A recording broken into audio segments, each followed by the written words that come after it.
Cricket सिर्फ एक game नहीं, यह एक एहसास है। नमस्कार और द डीप डाइव में आपका स्वागत है। आज हम भारतीय क्रिकेट के उस हिस्से में गोता लगा रहे हैं जो आईपीएल की चकाचौंध के ठीक पीछे परछाई में काम करता है। एक ऐसा टूर्नामेंट जो हर साल होता है, लेकिन जिसकी असली अहमियत शायद हम तब समझते हैं जब कोई गुमनाम सा खिलाड़ी रातों रात स्टार बन जाता है। बिल्कुल, और हम सोचते हैं कि अरे ये खिलाड़ी आया कहाँ से। हम बात करें सैयद मुश्ताक अली ट्रॉफी की, यानी SMAT की।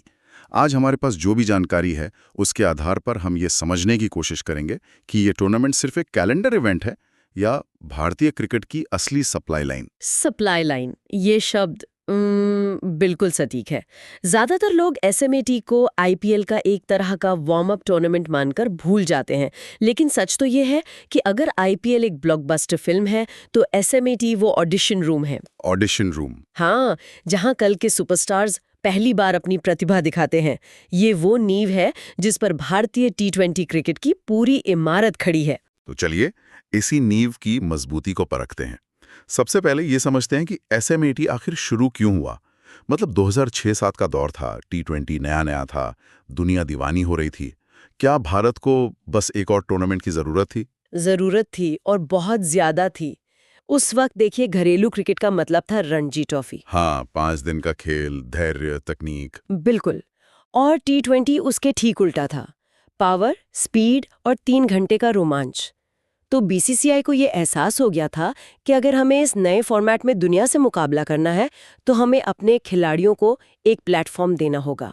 SMAT उसी सोच का नतीजा था, और इसका नाम सैयद मुश्ताक अली पर रखना ये अपने आप में एक संदेश था। ये दिलचस्प है। सैयद मुश्ताक अली तो टेस्ट क्रिकेटर थे, उनका नाम T20 टूर्नामेंट से क्यों जोड़ा गया? क्योंकि वो अपने समय से बहुत आगे के खिलाड़ी थे। वो भारत के पहले बल्लेबाजों में से थे जिन्होंने विदेशी धरती पर टेस्ट शतक लगाया था। पर इससे भी बड़ी बात थी उनका अंदाज।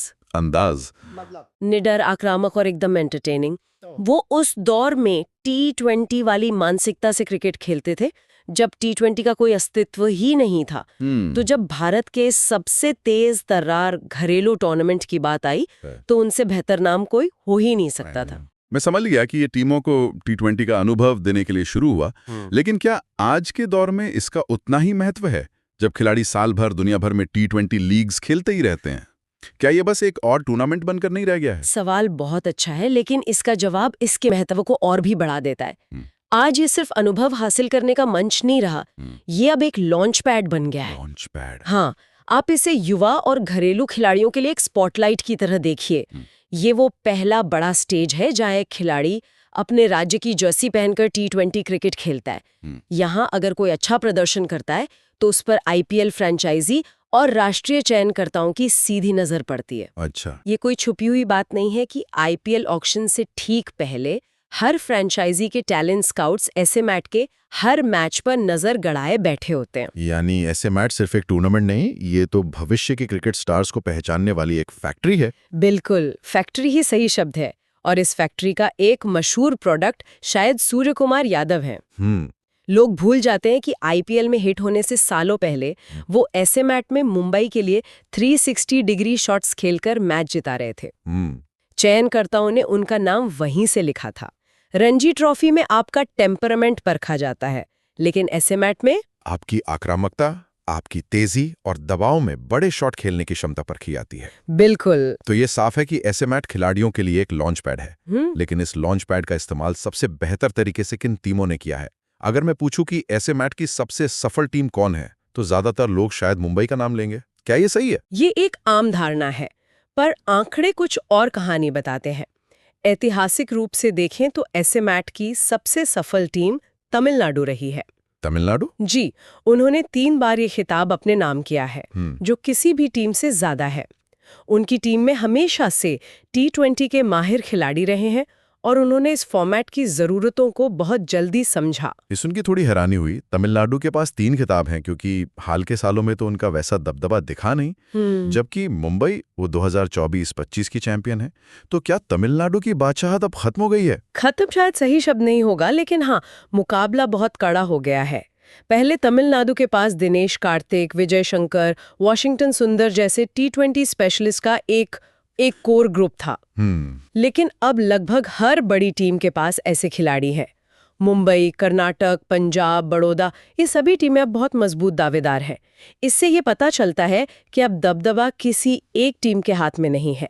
मुझे 2021 का वो फाइनल याद आ रहा है। तमिलनाडु को आखिरी गेंद पर 5 रन चाहिए थे और शाहरुख खान ने छक्का मारकर मैच जिता दिया था। हाँ, वो एक पल था जिसने दिखा दिया कि इस टूर्नामेंट का दबाव और रोमांच किसी भी बड़ी लीग से कम नहीं है। आपने बिल्कुल सही नब्ज पकड़ी है। वो एक ही पल एसएमएटी की पूरी कहानी कह देता है। यहाँ टीम की विरासत से ज्यादा महत्वपूर्ण उस सीजन में उसका फॉर्म होता है। मतलब कौन सी टीम सही समय पर अपनी लय पकड़ती है, किसके युवा खिलाड़ी उम्मीद से बेहतर प्रदर्शन करते हैं और कौन दबाव में बिखरता नहीं है, बस यही बातें मायने रखती हैं। और यही चीज इस टूर्नामेंट को इतना अप्रत्याशित बनाती है। किसी भी टीम को हल्के में नहीं ले सकते। बिल्कुल नहीं। तो ये अप्रत्याशित नतीजे ही इसे रोमांचक बनाते हैं।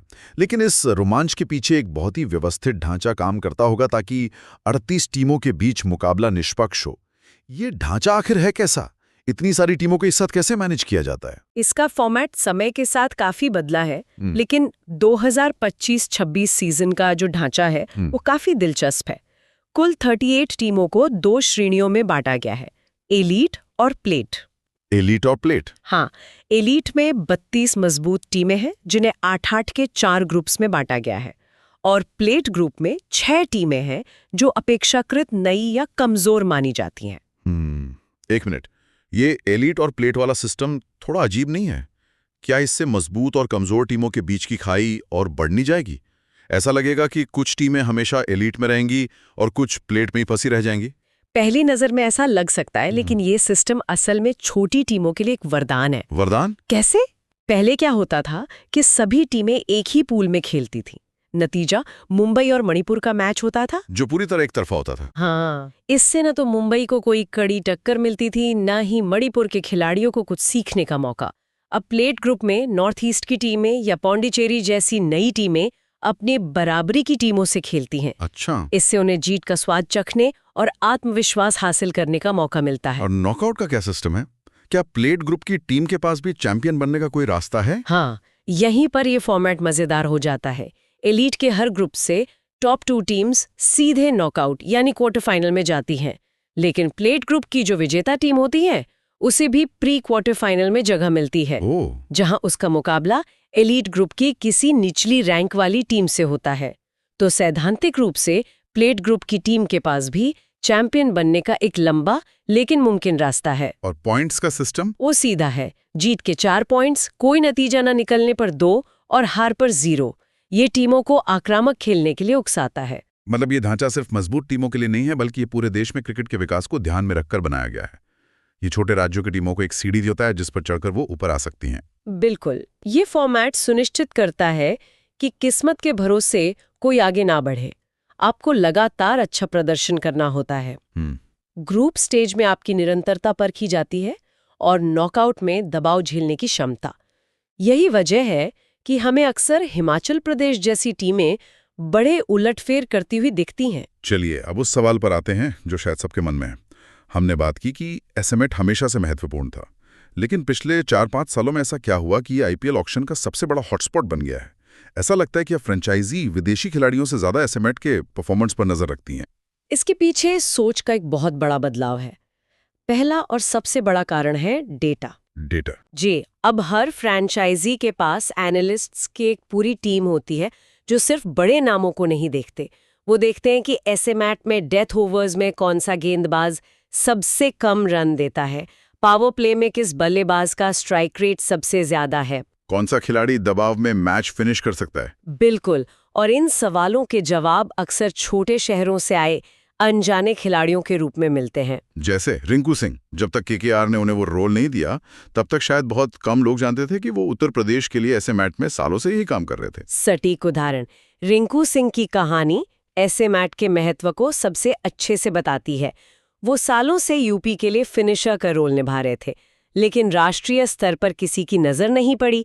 केकेआर के स्काउट्स ने उनके ऐसे मैच के प्रदर्शन को देखा और उन पर दाव लगाया, और आज वो भारतीय टीम का हिस्सा है। एक और उदाहरण वेंकटेश अय्यर का है।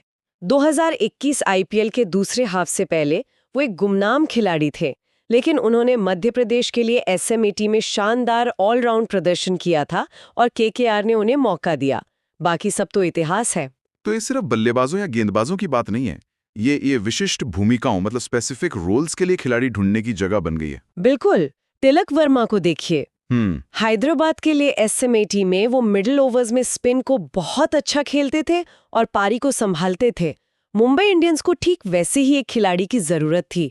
उन्होंने एसएमए का डेटा देखा, तिलक को चुना और आज वो उनके मिडिल ऑर्डर की रीढ़ हैं। सही बात है। पहले फ्रेंचाइजी स्थापित भारतीय खिलाड़ियों पर भरोसा करती थी, लेकिन अब ट्रेंड बदल गया है।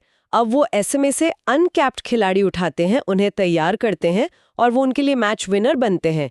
ये ज्यादा किफायती भी है और ज्यादा असरदार भी। तो अगर कोई युवा खिलाड़ी आईपीएल या देश के लिए खेलने का सपना देखता है, तो रणजी ट्रॉफी में शतक बनाने से ज्यादा जरूरी शायद एसएमएटी में 15 गेंदों पर 40 रन बनाना हो गया है। ये कहना थोड़ी अतिशयोक्ति होगी, लेकिन T20 के संदर्भ में आपकी बात में सच्चाई है। एसएमएटी ने ये दिशा बदल दी है। वो पुराना सिस्टम गया जहां सिर्फ बड़े राज्यों या बड़े नामों की पूछ होती थी। अब अगर आप में प्रतिभा है और आप एसएमएटी में प्रदर्शन करते हैं तो आपको मौका जरूर मिलेगा। और यहाँ चमकने वालों को अब सिर्फ कॉन्ट्रैक्ट ही नहीं बल्कि प्रशंसकों का प्यार और पहचान भी मिलती है। बिल्कुल। आज की इस पूरी चर्चा को अगर हम समेटें तो ये साफ है कि सैयद मुश्ताक अली ट्रॉफी सिर्फ एक T20 टूर्नामेंट नहीं है। ये रणजी ट्रॉफी की गंभीरता और आईपीएल की चमक के बीच का एक बहुत जरूरी पुल है। ये वो इंजन रूम है जो भारतीय क्रिकेट को T20 फॉर्मेट के लिए लगातार नई प्रतिभाएं दे रहा है। मैं इसमें बस एक बात और जोड़ना चाहूंगी। एसएमएटी की असल खासियत इसकी परिकल्पना में है।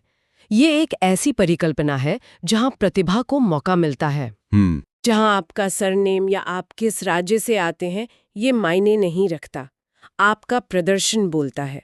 और इसी वजह से यहाँ से कई गुमनाम खिलाड़ी निकलकर रातों रात बड़े स्टार बने हैं। ये भारतीय क्रिकेट की उस गहरी और मजबूत जड़ का प्रतीक है जो लगातार नए अंकुरों को जन्म देती रहती है। बिल्कुल सही। ये वो रास्ता है जिससे अनेकों ने अपनी पहचान बनाई है। तो अब अगली बार जब आप आईपीएल में किसी नए खिलाड़ी को शानदार प्रदर्शन करते देखें तो एक बार जरूर सोचिएगा कि शायद इसकी कहानी एसएमएटी के किसी मैदान से ही शुरू हुई होगी। और जाते जाते हम अपने श्रोताओं के लिए एक सवाल छोड़ रहे हैं। इस पूरी चर्चा के बाद ये सोचना दिलचस्प है कि भारतीय क्रिकेट की असली ताकत क्या है, आईपीएल जैसी दुनिया की सबसे बड़ी लीग की चकाचौंध या एसएमएटी जैसा एक मजबूत और निष्पक्ष घरेलू ढांचा जो उस चकाचौंध के लिए सितारे तैयार करता है। इस पर जरूर सोचिएगा। अगली बार फिर मिलेंगे एक और गहरी चर्चा के साथ। धन्यवाद।